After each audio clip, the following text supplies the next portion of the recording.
What's going on, everyone? A draft nerd here. If you're new to the channel, I talk about college basketballs and also NBA draft content. So if they interest you, make sure you go ahead and hit that subscribe button down below, and also leave a like on the video because that's the best way you can support the channel. If you cannot tell by the thumbnail title of this video, in today's video we're talking about one of my favorite prospects in this upcoming NBA draft, and that is Jordan Walsh. What I like about Jordan Walsh is that he's a 6'7" wing that likes to play bruiser ball. He loves contact. He actually has a soft touch around the rim despite his half-court offensive game not being all that, because really it's just a lot of bully ball. But like I said, when you watch his highlights, he does have extremely soft touch. However, he does need to work on his outside shooting and maybe his shooting motion a little bit, just because of the fact that it does look extremely awkward and you just wonder if that's going to fall at the NBA level. However, he's not going to get drafted for his offense because he can run the break effectively, and he's really effective in the dunker spot. And even at 6'7", he has really long arms, and so he's really good at getting the offensive rebound and then going back up. And he's patient enough to kind of not jump into a block or jump into a foul. He's patient enough to really wait and then still go up, get the basket. But what really makes him effective is his defense. And what I like about his defense is that he bodies up anybody. He can easily guard 1 through 4. And like I said, he has really long arms and really active hands. So he makes it extremely difficult for ball handlers to get a groove of any kind or to even feel safe as they're dribbling the ball, just because his hands are always just reaching for the ball. This does end up in foul trouble at times for him. However, more times than not, he is going to disrupt the play. He's really good at disrupting the pick and roll, and he's really good at disrupting dribble handoff. So that is a player I think any team would like to have on their perimeter, especially coming off the bench.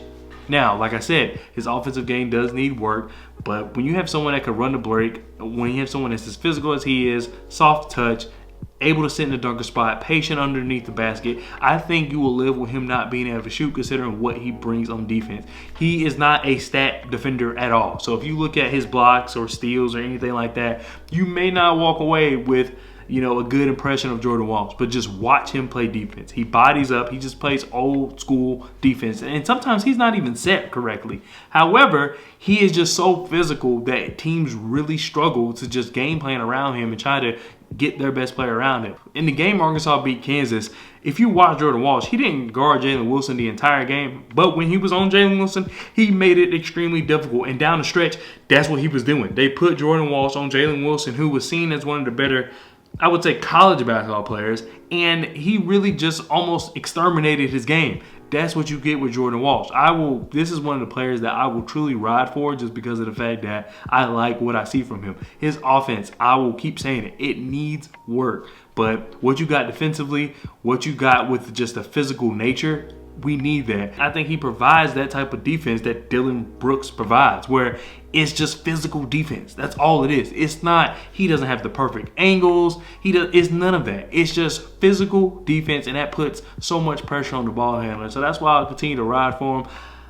I see him around in the 50s. He's like the 50th player on my big board, 49th, maybe even higher actually. I don't know. I got to look at it, but I can see him, based on his tournament run and based on the defense he was playing in his tournament, him being an early second-round pick, especially when he tests. I think he's going to test extremely well when the combine comes and they start doing the measurements and stuff like that. I think scouts are going to be really impressed with Jordan Walsh. I expect Jordan Walsh to be a very solid NBA player. I expect him to be a guy where we look at into 4 years and we say this guy was a really good pickup. Now, I'm not going to say he will be a coveted free agent whenever he hits free agency or anything like that, but he may be a guy that goes from team to team and every fan base is going to love him. At the end of the day, I have Jordan Walsh at like my 45th best player, and I know I'm like kind of singing praises for a guy that's 45th on my big board, but it is what it is. His offense does need a lot of work, but I'm willing to take that risk, especially if I'm a team that's already contending, because a lot of times you have guys who can already score. You have guys